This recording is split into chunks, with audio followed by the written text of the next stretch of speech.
అందరికీ నమస్కారం. వాణి రాణి ఛానల్కి స్వాగతం పలుకుతున్నానండి. మంచి మోరల్ ఒక స్టోరీతో మీ ముందుకు వచ్చానండి. మనసు ఆలోచన.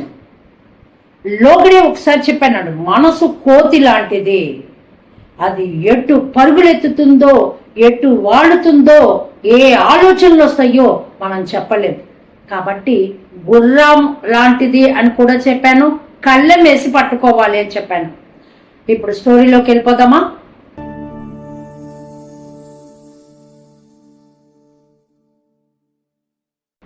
ఎస్, రామయ్య అనే ఒక వ్యాపారి పొరుగురు వెళ్ళాడండి. వ్యాపార నిమిత్తం పొరుగురు వెళ్ళాడండి.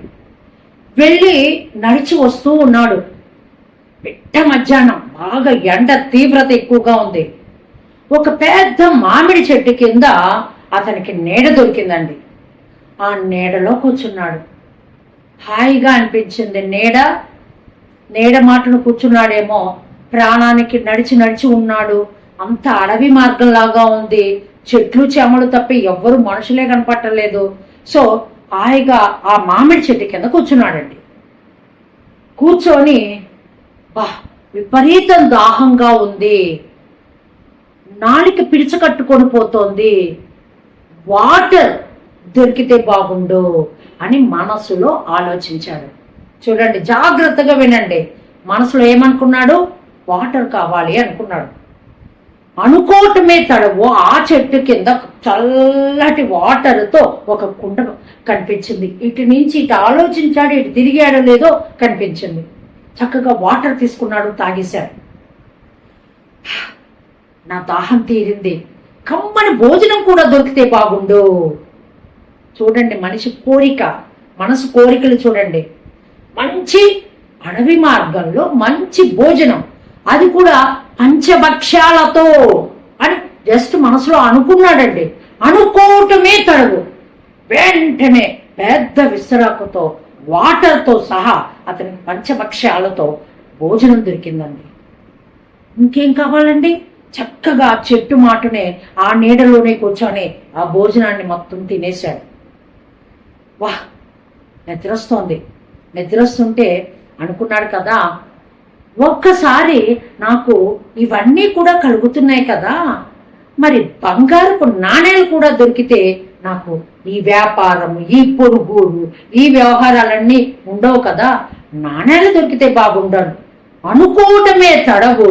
అక్కడ నాణ్యాల మూట, ఇటు అనుకోవటం ఇటు తిరగటం, నాణ్యాల మూటను చూశాడు.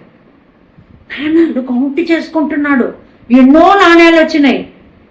వారే వా, నా లైఫ్ సెటిల్ అయిపోయినట్టే, ఇంకా నాకు చీకు చింత లేదు అనుకొని మనసులో అనుకున్నాడండి. అనుకొని అయినా దాహం అంటే వాటర్ ఇచ్చింది, పంచభక్ష్యాలతో భోజనం పెట్టింది. ఆకలి మీద ఉన్నానేమో, ఎవరు పెట్టారు, ఏంటి, ఎలా వచ్చిందో కూడా ఆలోచించలా తినేశా. మనసులో అనుకున్న బంగారు నాణ్యాలని అవి కూడా వచ్చేసినాయి. ఏంది అసలు కర్మకాలి, ఈ చెట్టు మీద దయ్యం కానీ లేదు కదా, అది వచ్చి నన్ను మింగేది కదా అనుకున్నాడండి. అనుకోవటమే తడవు, ఆ కిందే దయ్యం వచ్చి కూర్చుందండి, ఇతన్ని మింగేసింది. చూడండి, మనసు కోతి లాంటిది అన్నా, గుర్రం లాంటిది అని చెప్పాను. కళ్ళమేసి పగ్గమేసి ఆపాలి అన్నా. మది ఎలాంటిదో చూడండి. కొంతమంది మనసుల్లో మురళి సవ్వడి వినిపిస్తుంది, కొంతమంది మదిలో మధుర భావాలు కనిపిస్తాయి. కొంతమంది మనసు అల్లరిగా, అల్లరి చిల్లరిగా, చిలిపి చేష్టలతో ఉంటుంది. కొంతమంది మనసు గారడీలు చేస్తుంది. మనసే కదా. పాజిటివ్ ఆలోచనకు కానీ నెగటివ్ ఆలోచనకు కానీ ఎవరండి ఇక్కడ? మనసే. మన మనసేనండి అన్నిటికీ కారణం మనసు. ఇది సామాన్యమైంది కాదు సుమా, ఇది ఏమైనా చేయగలదు. కాబట్టి దాన్ని అదుపు చేసుకోవాలి అని చెప్పటం కోసమని నేను ఈ యొక్క చిన్న స్టోరీని చెప్పటం జరిగింది. మనం కనుక మనసుని కంట్రోల్ చేసుకోకపోతే, ఆయన అదేదో సినిమాలో పాట రాశారు చూడండి, పాటలు కూడా ఉట్నే రావండి.